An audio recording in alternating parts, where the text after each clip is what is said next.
هاو ilmeen waxaadan heli karayn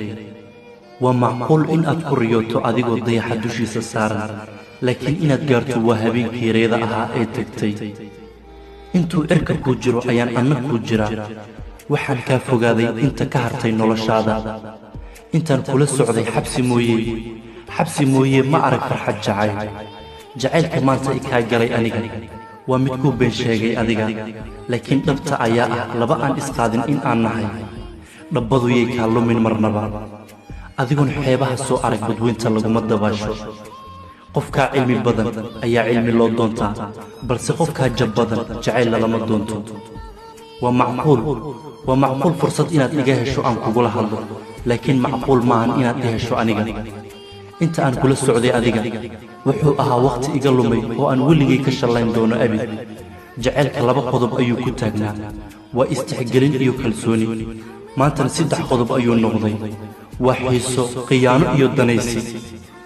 haddii aad horay u ogeyd intaa waxaa qalad kugu ah xadkaaga inaad soo dhaafto haddii aadan ogayna waa kuu casharay maanta baro ama xumow ama samow dhibtaada qof kuu og ha kaa gasho xilli ayaan ahaa hal nooc sida biyaha cad balse maanta sida dabka ayaan 3 nooc u dhigmaa qofka i gubaya waan aqaanaa iyo midka daawadayda ah adna kala garo cafis baad ka tahay agtayda balse dadka kala baro haddaad tahay qof xumaato iga damacsan iyo qof wanaag iyo wadaba waad ku mahadsan tahay booskaagama bannaana xaggayga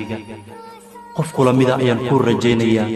fariintan waxay mar hore kaaga timi qalbi aad adiga dhaawacday afkuna maantuu fursad u helay inuu kuu tabiyo waa hubaal waad ka gubatay fariintayda balse dantaada qof kuu sheega waa qof wanaaggaaga jecel ifka wax la sugu yahay aakhiro waxba laysma taro كالبحي ليسكي عتاديك بحجري كالبحي البوف كان بريكو أسقيسنا كالبحي أريما أبان كاقديك جري كالبحي أريما أبان كاقديك جري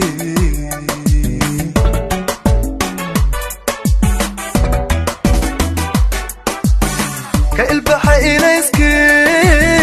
كالبحي